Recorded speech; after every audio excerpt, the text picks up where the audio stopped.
Keindahan Allah dalam kelembutannya, takdir-takdir yang indah, ya. Menikah itu takdir yang indah. Bener, ya. Tapi hidup seret, takdirnya indah gak? Enggak indah. Katanya dulu susah senang mau bersama, ya. Giliran susah. Nah, maka siapa yang sedang mengalami itu, ingat-ingat. Ya. Apa saja. Menikah itu jamal. Ketika konflik terjadi itu namanya jalal. Ya, kita nikmati itu, jalani semampu kita. Ya. Ada yang jomblo nggak ngerti ya. Ya. Orang yang ngerti jomblo ya. Insya Allah.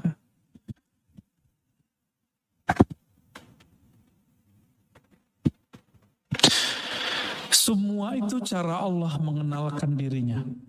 Semua itu cara Allah berbicara kepada makhluk. Jadi apapun takdir kita, apapun kejadian kita, itu cara Allah berbicara kepada kita. Seakan-akan Allah mengatakan, Ana ma'akum. Dan di Quran, wa huwa ma'akum aynama kuntum. Aku bersamamu, dia bersamamu, dimanapun kamu berada, kapanpun kamu berada. Jadi saat senang, jangan lupa. Saat susah, jangan lupa juga. Ya. Ada yang ngomong begini, saya sudah sholat, sudah zikir, sudah tahajud, sudah haji, sudah umroh, sudah bangun ini, sudah bantu ini, sudah ngaji. Kenapa saya masih kena sakit ya? Hati-hati. Hati-hati ngomong begitu. Ya. Tubuh ini fitrahnya nanti sakit. Mau apa aja. Kata dokter gak bisa menahan penyakit jika tumbuh dalam dirinya. Gak akan bisa. Ustadz ahli ruqyah, kalau mengtakdirnya sudah kena sakit juga. Sama aja. Ya, ada orang paling ajaib nyembuhin orang, saya udah ketemu. Tapi dia sakit juga, dan sakitnya hampir semua penyakit yang orang diobati ada di dia. Ujiannya lebih berat. Ya. Kenapa? Dia dipuji, bisa mencabut penyakit orang. Ternyata bukan dia cabut, dia isep. Masuk ke badannya semua. Ya.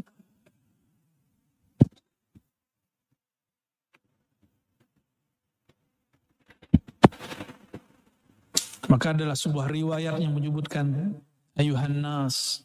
Ini dinisbatkan kepada Nabi SAW dalam satu khutbah. Wahai manusia, inna hadhihi dar darul tiwa la darus tiwa. Wahai manusia, ini bumi, ini dunia adalah negeri yang penuh kerusakan. Bukan negeri tempat istiwa, tempat kamu tinggal. Nah, maka Nabi kita sering dengar dari kecil ya. Kun fid dunya ka'annaka gharib. Ya. Dulu saya ingat saya Zainuddin MZ tuh sering baca hadis tuh ya. Jadilah engkau di dunia hidup seperti gharib. Apa arti gharib? Orang asing. Orang asing yang gak mungkin dia berpikir akan tinggal lama. Enggak antum yang mau keluar. Dunia ini ingin mengeluarkan kita. Kita gak mau keluar nih. Dunia ini yang mengeluarkan kita sudah. Ya. Dan kita sudah sering sampaikan bahwa kenapa mati itu menjadi menyakitkan? Karena orang yang mati ini hatinya masih terikat dengan dunia.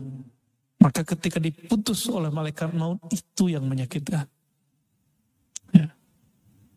Nah, mulailah melepas-lepas itu sedikit demi sedikit ya. Bukan melepas hidup dunianya, bukan melepas kalau kita diberi kemewahan oleh Allah, nikmat, bukan itu. Tapi bergantungnya kalbu kepada yang bagian-bagian itu. Silakan hidup nikmat, hidup nyaman. Silakan pakai kendaraan, silakan semua. Tapi kalbunya jangan di situ. Kalbunya kepada pemberi nikmat. Kan sama aja. Orang mendapat nikmat syukur dengan sabar karena dapat musibah kan sama aja. Hidup seret, sabar. Hidup nikmat, syukur. Itu sama Pak. At-ta'imus syakir kas-sa'imus sabir. Orang yang dapat nikmat dan dia bersyukur. Dia makan, dia bersyukur. Dia punya rumah, dia bersyukur. Dia punya semua fasilitas, dia bersyukur. Sama dengan orang yang sabar. Yang dia sabar saat dapat musibah. Sama aja. Kan sama-sama aja sebenarnya. Yang diuji cuma satu. Engkau kolbumu berkiblat kepada Allah atau kepada musibah atau sebaliknya nikmat itu. Sama aja. Ya. Maka banyak orang dapat nikmat secara zahir, batinnya sedang disiksa. Dia dapat nikmat zahirnya, tapi batinnya gelisah. Kenapa? Kolbunya tidak bersama Allah. Hidupnya sempit, perasaannya sempit aja. Ya. Ada orang hidupnya terlihat susah, tapi kolbunya selalu bersama Allah. Yang kamil sempurna, apapun keadaannya, dia bersama Allah. Nggak mandang-mandang saat, ya, nggak mandang-mandang saya pengennya yang enak-enak aja deh gitu. Kalau udah ngaji hikam jangan gitu lagi ya. Kenapa? Antum suka nggak suka takdir itu pasti baik buruk, dua-duanya muter. Disuka, dibenci, dapat kebaikan, dapat keburukan, dapat kerja, nggak dapat kerja, dapat nikmat, nggak dapat nikmat. Dua-dua aja muter aja terus. Suka nggak suka pasti terjadi. Maka karena suka tidak suka dia datang, harus siapkan ilmunya. Nah, kalau orang ada menyebut soft skill, ini apa sebutannya ini? Ya, soft skill itu kemampuan skill-skill yang halus dalam diri. Ini lebih dari itu, Pak. Lebih halus dari itu. Kalau orang-orang menyebut ada supranatural, apalagi? Nah, kalau ilmu ini supernatural, ya, barangkali kalau diistilahin ya.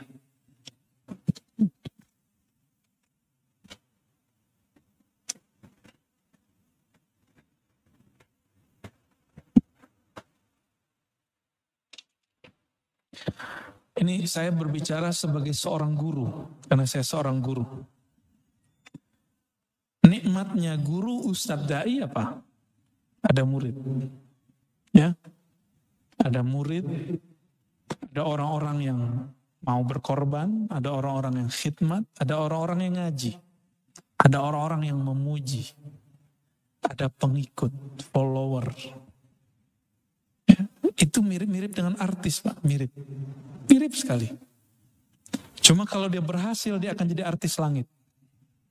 Kalau enggak, dia cuma jadi ustadz artis. Kapan dia kemudian berhasil? Kira-kira kapan dia berhasil? Nah, ini yang disebut di awal hikam dulu. Ya. Udfun wujudaka fi ardil khumul. Masih ingat gak? Nomor 4 Bu ya? Nomor 4 ya. Udfun wujudaka fi ardil khumul. Benamkan dirimu, wujudmu, ini wujud. Jangan merasa dirimu ada wujud. Fi ardil khumul, di bumi yang dalam, di tanah yang dalam. Wama nabata, sesuatu yang tumbuh sebelum saatnya, ya, biji yang tumbuh di atas tanah. Tidak dibenamkan sedikit, maka dia tidak tumbuh secara sempurna. Coba lihat biji padi, biji jagung, dibiarkan bergeletak, dia masyhur kelihatan, ya, tidak ditekan. Nah, menekan itulah yang disebut membakar ego. Dan yang melakukan itu guru. Guru yang bakar itu. Maka seorang dai, ini pesan saya untuk diri saya sendiri dan siapapun yang menjadi dai atau ustadz. Karena tidak ada namanya komisi pengawas ustadz, gak ada. Maka carilah guru yang akan menguasimu. Carilah mursyid yang akan membimbing. Karena di atas langit pasti ada langit. Di atas orang berilmu pasti ada yang lebih berilmu lagi. Di atas mursyid ada mursyid lagi. Ya. Kecuali jika rohaninya telah langsung berguru kepada rohaniah Rasulullah SAW. Boleh dia gak berguru. Ya. Itulah masalahnya ya. Siapa yang begitu ya? Maka sampai hari ini saya masih berguru. Ya. Ketemu ke kampung mana, ke negeri mana, saya cari guru. Walaupun sesaat, ya, sejam, 2 jam, 15 menit, saya masih berguru. Ya. Ini tahadus bin ni'mah sebagai bentuk rasa syukur. Saya kemanapun saya cari guru. Ya, ada yang mau didatengin, ada yang tidak. Ya. Ada yang gak mau didatengin karena dia gak mau masyhur. Nah ini kita juga berguru kepada orang itu. Wow, ada ya orang begitu. Ada yang senang ya menerima kita seperti tamu. Alhamdulillah ya.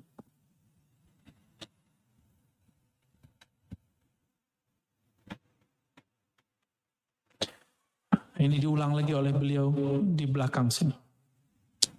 Amma in kunta la ta'rifu Amma in kunta la ta'rifuhu illa fil jamal fahadha huwa maqamul awam. Jika engkau hanya mau kenal Allah dalam keadaan senang saja, berarti engkau masihlah orang awam. Selama-lamanya jadi orang awam. Wah, ruhaninya gak naik-naik. Maunya cuma dapat nikmat, gak mau diuji. Ya. Dan saya sudah berkali-kali juga memberikan analog. Kalau kita sekolah, nama kita gak ada di daftar ujian, kita marah apa enggak? Dan kenapa orang-orang tidak marah sekarang jika dia tidak diuji? Seharusnya dia bersyukur dengan ujian, apapun ujiannya. Diuji kawan, diuji teman, diuji guru. Pada hakikatnya bukan mereka yang menguji. Yang menguji adalah Allah Subhanahu wa Ta'ala. Ya.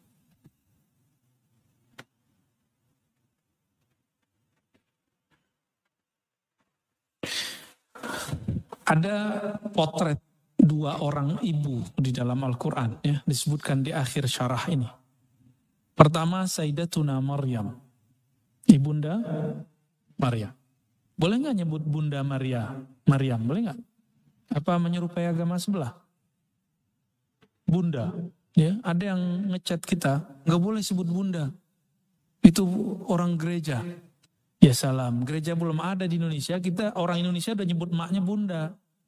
Ya, jangan kebalik. Oh nggak boleh nyebut Maria. Maria itu bahasa orang kafir. Ente belajar dulu lah bahasa Semit. Bahasa Semit itu ada 3 minimal. Arab, apa lagi? Suryani, apa lagi? Bahasanya orang Israel apa? Ibrani. Bahkan ini semua induknya ada satu bahasa namanya Aramiyah. Ya. Ada yang mengatakan terpisah. Ini ahli bahasa juga lain. Sekarang bahasa Aramiyah atau Aramaik hanya dikalamkan 3 negeri di Suriah. Ya, kita udah ketemu kawan kita ada orang Suriah, saya tanya konfirmasi katanya benar. Hanya 3 kampung. Tapi gak usah khawatir, Indonesia ini negara paling banyak bahasanya sedunia. Baru Papua Nugini. Papua Nugini itu beda kampung sama kayak Papua. Beda kelurahan sudah beda bahasa, Pak. Maka di sana orang lebih banyak berbahasa Indonesia daripada berbahasa kampungnya. Karena beda kelurahan, beda kecamatan sudah lain bahasa. Ya. Sayyidatuna Maryam atau Bunda Maria sama. Ya. Beliau ini ketika dikabarkan dapat anak tapi nggak ada lakinya, nggak ada bapaknya, cuma nanya doang. Saya kan tidak pernah disentuh laki-laki. Menikah tidak pernah disentuh, nggak pernah. Mana mungkin saya bisa punya anak? Itu aja protesnya. Nggak ada protes yang lain. Protesnya cuma melihat tubuhnya. Kan biasanya perempuan yang menikah, hamil biasa. Ini nggak ada. Oleh karena itu, beliau disebut Siddiqiyah. Nggak banyak protes. Meskipun pernah ada ratapan-ratapan ketika hendak melahirkan, tapi ratapannya ratapan bukan menolak takdir. Ya, nah, itu beda. Dia cuma curhat-curhat aja. Curcol kata orang bilangnya. Lain dengan Sayyidatuna Sarah. Sayyidatuna Sarah umurnya sudah tua. Mungkin 60 atau 70. Lalu hamil. Dikabarkan hamil. Dia kemudian merasa aneh. Masa sih? Sampai pukul mukanya. Gak mungkin ini kabar gak benar. Itu ungkapan bahasa Arab mubalaghah. Ya. Maka Sayyidatuna Sarah disifatkan dengan sifat yang lain. Tapi bukan Siddiqiyah. Siddiqiyah itu ma'rifat Sayyidatuna Maryam, ma'rifat Sayyiduna Abu Bakar As-Siddiq. Menerima apa adanya. Itu dia. Ya. Gak banyak tanya kalau Siddiqiyah. Ya. Makanya orang belajar ilmu ma'rifat kebanyakan bukan siddiqiyah. Tapi kebanyakan ilmu Sayyidina Ali. Karena pakai pertanyaan lebih banyak. Kalau Sayyidina Abu Bakar nggak ada bertanya banyak. Pertanyaan 1-2 selesai. Ya.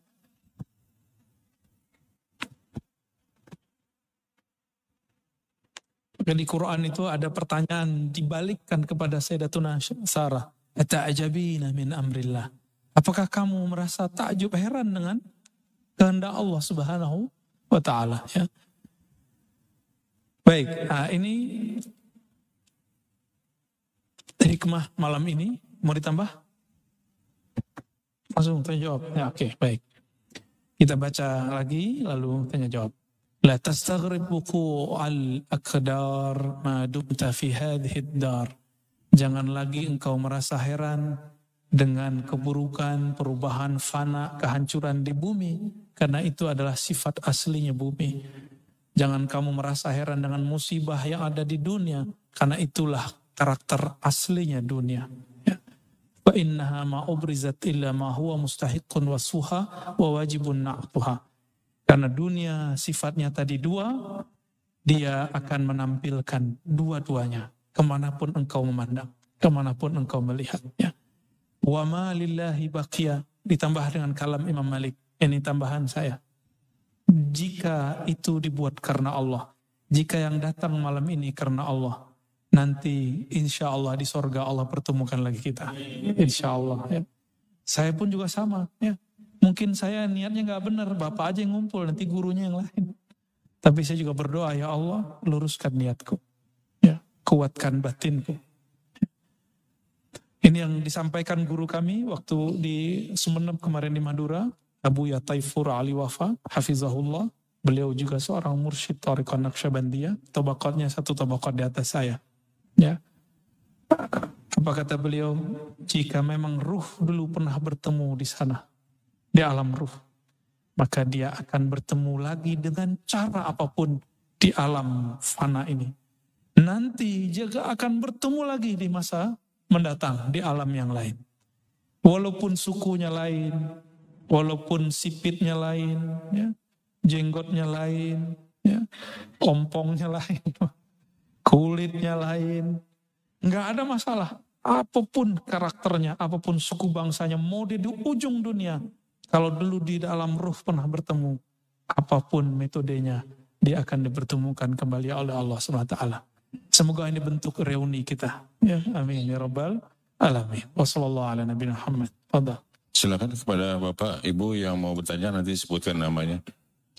Sebelumnya, Buya, ini ada pesan dari jamaah karena sekarang zamannya digital, kita bisa mengaji lewat YouTube atau streaming dari siaran-siaran langsung.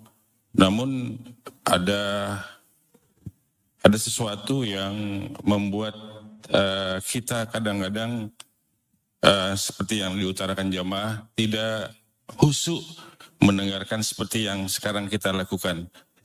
Apakah di zaman Rasulullah seperti yang kita lakukan ini seperti halaqah?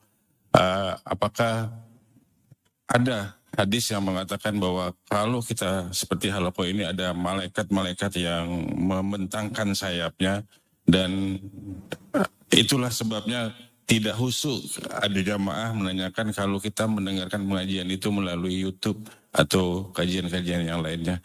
Tanya. Tergantung niat, Pak. Mau hadir nggak hadir, Bapak hadir nggak tulus. Kadang ada orang yang dia jauh tapi dia tulus. Maka apapun pengajiannya, dimanapun caranya, apapun, mulai baca Fatihah.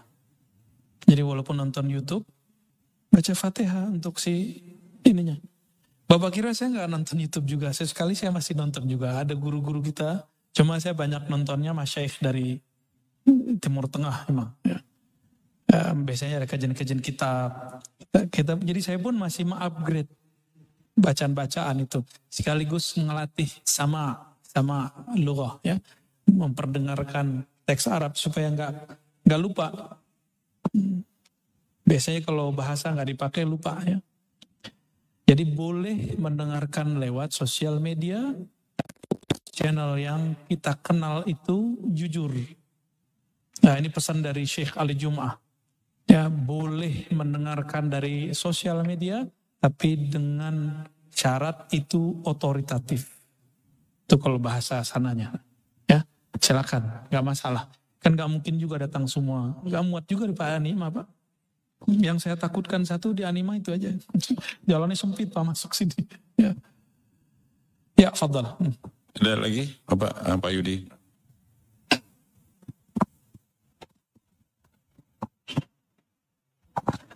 Assalamualaikum warahmatullahi wabarakatuh.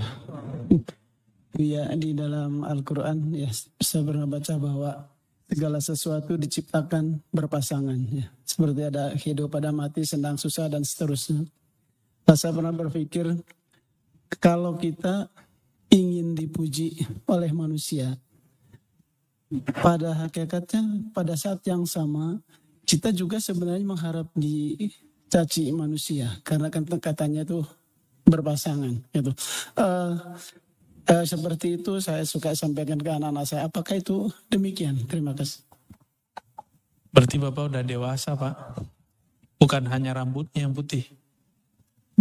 Jiwanya sudah mulai dewasa. Ya. Emang begitu. Ya. Dan Allah emang menciptakan salah satu zaujain. Zaujain pasang-pasangan. Ada yang senang, ada yang gak senang. Ada bahagia, ada gak bahagia. Kalau sudah siap mendapatkan pekerjaan, harus siap diputus dari kerja. Ya. Jika siap punya kawan, siap ditinggal kawan. Gak ada kawan abadi kecuali Allah. Itulah makna wahuwa ma'akum. Yang benar-benar dapat jadi kawanmu, ma'a bersamamu. Itu hanya Allah. Gak ada yang abadi. Ya. Oke, lanjut. Bismillahirrahmanirrahim. Assalamualaikum warahmatullahi wabarakatuh. Assalamualaikum. Nama saya Ibu Siti Farida. Saya ingin bertanya kepada Buya. Saya juga selain mengikuti Buya, saya juga berguru kepada Kiai Haji Widil Hamdan, Ponpes Darul Mustafa. Beliau mengajarkan semacam kayak la ilaha illallah, ketika setelah itu Allahu, apakah itu termasuk saya diajarkan sudah tak? Baik. Iya, seperti itu Buya. Dan ada lagi maaf ya Buya, Saya ini penasaran banget Buya masalah ini. Hukum untuk seorang pendidik ketika dia melakukan kesalahan yang asusila. Maaf ya Buya, ya punten banget ini ya. Mungkin kayak guru mengaji gitu. Beliau ada gitu ya. Ini maaf astagfirullahaladzim, bukan saya membuka aib. Itu hukumnya ketika saya pun sudah bertanya dan konsekuensinya katanya guru itu harus dikeluarkan. Apakah memang harus seperti itu Buya?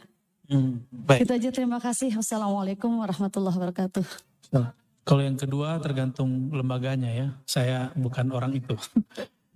Oke, yang pertama apabila sudah pernah diajarkan seorang guru, syekh yang tentunya punya otoritas. Zikir la ilaha illallah, Allah kah atau sholawat kah, maka sudah sah disebut ngambil zikir darinya. Ya. Mungkin kadang guru itu nggak mau nyebut nama thariqah. Karena masih banyak ustadz takut diimagekan bertasawuf sesat. Ya. Saya nggak masalah, saya hargai ustadz begitu, tapi bagi saya kalau kamu takut sama jamaahmu, terus jamaah kamu takut sama jamaah harusnya takut sama siapa dong?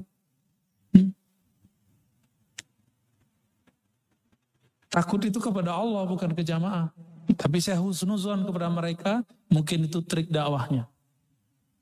Tapi trik dakwah mengajarkan tasawuf tanpa thariqah.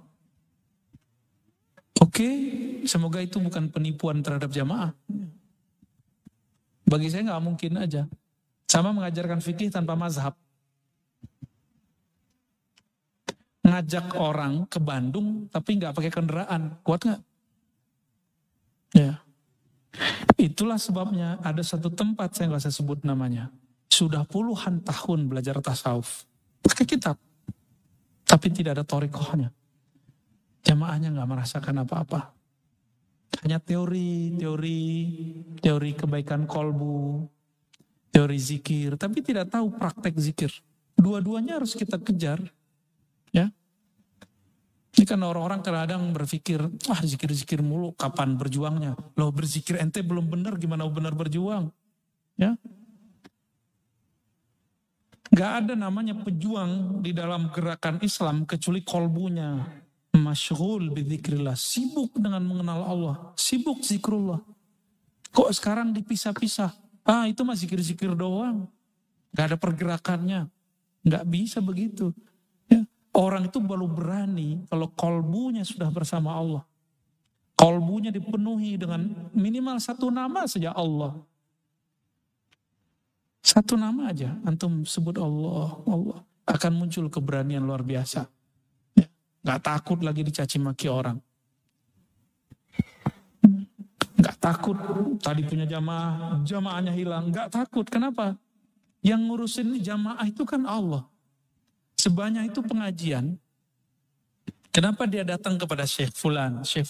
Itu Allah yang atur. Bukan karena dia pinter, bukan karena ustadznya ganteng, enggak. Banyak ustadz enggak ganteng, jamaahnya banyak. Ya. Bukan karena baca kitabnya, bukan. Banyak ustadz enggak bisa baca kitab saya lihat. Tapi dia punya karisma dalam kolbunya. Ya. Nah, ketika kita bergurulah kepada orang-orang yang dapat hak otoritas mengajarkan zikir. Ya, kalau nggak muter-muter aja terus teori khusyuk kebanyakan. Kalau kita belajar khusyuk dalam thariqah langsung aja, nih zikir kamu amalin, ntar akan datang khusyuknya. Nggak perlu pakai teori. Ya. Jadi bedanya bercita-cita dengan berangan-angan, cita-cita itu ada prakteknya. Banyak orang bercita-cita mendapatkan keikhlasan, belajar tasawuf, berakhlak bagus. Tapi nggak ada prakteknya. Makanya mohon maaf ya. Orang kalau cuma maunya ngaji-ngaji doang, nggak mau praktek zikir, nggak mau duduk malam hari, nggak mau latihan sebelum subuh atau ba'da subuh. Ya hasilnya garing, sholatnya garing, akhlaknya juga begitu. Garing semua. Ya, kemudian menjadi guru pada dia belum matang. Karakter dia belum berubah. Apa karakter lamanya? Mungkin dulu artis, ada manajer kah, ada anak buahnya banyak, main suruh-suruh, main kata-katain kalau sama. Ketika dia hijrah, bajunya ganti. Tapi sekarang dia punya mainan baru, ngata-ngatain orang pakai dalil. Itu terjadi sudah ya. Padahal coba dia ingat-ingat ketika dia di posisi orang yang dia kata-katain itu. Bisa dikatain pedalil. Ya. Ini maka saya mengajak kalau hijrah itu yang kafah juga ya, zahir batin. Ya. Dan jangan jadi guru sebelum diizinkan guru, bukan jamaah yang izinin. Nah, inilah kelebihan sanad dalam Islam. Meskipun tidak ada namanya lembaga pengawas ustadz, tapi ada namanya ijazah kemursidan. Ijazah riwayat. Nah, tapi ini dua hal yang berbeda. Ada orang ahli ijazah riwayat, dia bukan mursyid. Ada orang gak punya banyak riwayat, tapi dia mursyid. Nah ini lebih afdal. Karena dia dididik langsung sama gurunya. Nah, tapi jangan heran nanti orang ahli riwayat nih ngomentarin ahli ijazah sanad yang berkemursyid. Ini gak ngaruh. Mau 1000 sanadnya, dia tetap bukan mursyid. Orang ini, yang ijazah riwayah ini. Ya. Nah, ijazah tarbiyah namanya, itu baru seorang mursyid hakiki. Kira-kira begitu. Ya, semoga guru ibu termasuk bagian itu, amalkan apa yang diajarkannya. Jangan berguru karena kemudian dia masyhur. Jangan berguru karena orang rame di situ. Tapi berguru karena istisyarah dan istikharah. Istisyarah minta isyarat kepada para masyayikh. Kemudian istikharah minta dipilihkan oleh Allah Subhanahu wa ta'ala ya. Wallahu a'lam bishawab. Ada lagi? Baik, Assalamualaikum warahmatullahi wabarakatuh. Assalamualaikum. Abuya mohon maaf, saya mohon izin, saya pernah ikut kajian Buya di YouTube, kemudian Buya mengijazahkan salawat ahadiyah, dan itu alhamdulillah saya mengamalkan. Saya mohon izin untuk mengamalkannya Buya, semoga Buya mengizinkan. Kemudian yang kedua Buya, kadang-kadang kita mengikuti kajian lewat YouTube itu kadang-kadang kita sebagai ibu rumah tangga sambilan, misal sambil masak atau sambil nyetrika. Itu bagaimana Buya? Apakah itu termasuk ul adab atau bagaimana? Karena kalau untuk kajian seperti ini kan memang kita fokus ya. Kalau di rumah kadang kita sambil masak atau sambil nyetrika untuk keluarga. Mohon penjelasan Buya. Terima kasih. Wassalamualaikum warahmatullahi wabarakatuh. Assalamualaikum. Ini ilustrasi aja Bu. Saya punya kawan dan punya guru. Kalau khatam Quran biasanya di atas motor. Maksudnya apa? Dia kalau naik motor bukan ngapalin, takrir, ngulang bacaan dari awal sampai akhir. Maka sering Allah ya Ahad, itu bacaannya. Saya dipermasalahkan ke yang 3.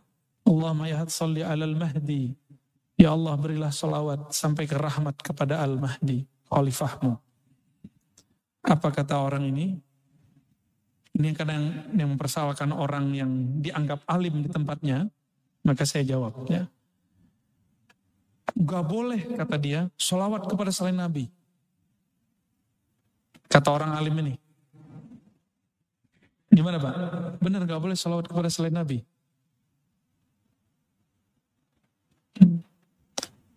Boleh nggak salawat kepada selain Nabi Sallallahu Alaihi Wasallam? Boleh. Tapi antum nggak hafal dalilnya kan? Aneh hafal dalilnya, alhamdulillah. Satu kali Nabi Sallallahu Alaihi Wasallam lagi jadi beliau ini direktur zakat juga. Rasulullah ini mix ilmunya banyak, kolbunya terluas. Beliau jadi direktur zakat, mengajari panitia zakat bagaimana cara menerima zakat. Datanglah Ibnu Abi Aufa, diriwayatkan oleh Imam Bukhari, Imam Muslim, hadisnya sahih. Mengantarkan gandum atau kurma, menyerahkan kepada Rasulullah SAW dan juga perhiasan-perhiasan. Apa kemudian kata Nabi? Allahumma salli ala Ibni Abi Aufa. Ya Allah berilah salawat kepada Ibnu Abi Aufa. Boleh toh salawat kepada? Nah di Quran ada nggak? Ada. Inna salataka sakanun lahum. Sesungguhnya salawatmu atas mereka, salawat berarti doa. Salawat berarti doa. Sakanun lahum. Itu akan menenangkan mereka. Coba Pak, nanti kalau memberi sesuatu kepada seorang, didoain olehnya. Kita merasa merinding, walaupun orang itu nggak merinding. Kita senang sekali. Kenapa? Ini sunnatullah. Dan Allah sudah menggariskan, inna salataka sakanul lahum. Salawatmu, doamu, itu menenangkan mereka. Jadi bolehkah salawat kepada selain Nabi? Sallallahu alaihi wasallam? Boleh, karena salawat kepada selain Nabi artinya doa. Salawat ke Nabi artinya doa juga. Tapi pantaskah kita mendoakan Nabi? Enggak. Justru mendoakan Nabi sebenarnya mendoakan diri kita. Ya. Ya Allah berikanlah salawat, salam kepada Nabi Muhammad SAW. Ya. Kalau orang lama, orang Palembang, orang Banjar, ya, dulu mereka membahas Nur Muhammad SAW. Di dalam diri kita ada Nur Nabi Muhammad SAW. Jika kita bersalawat kepada Nabi, maka Nur di sini tambah besar. Itu yang disebut engkau bersalawat kepadanya sekali. Allah besarkan nurmu 10 kali. Itu maknanya. Sallallahu alaika asyara marrat. Allah bersalawat kepadamu 10 kali. Gitu ya. Jadi kalau ada yang bertanya mengenai ini, apakah boleh? Boleh. Ya, bahkan dia ya, di sini ada maulid nggak? Baca maulid nggak? Ya. Yang penting tuh bukan gendangnya Pak ya. Penghayatannya yang penting. Ya, gendangnya mah nggak usah kenceng-kenceng, yang lembut. Ya. Rasulullah disebut al-ab al-akbar. Ya. Maka boleh menyebut assalamualaikum ya aba ruhi atau ya abati ya Rasulullah. Salam atas engkau wahai ayahanda ruhku. Itu maknanya. Bukan ayahanda jism.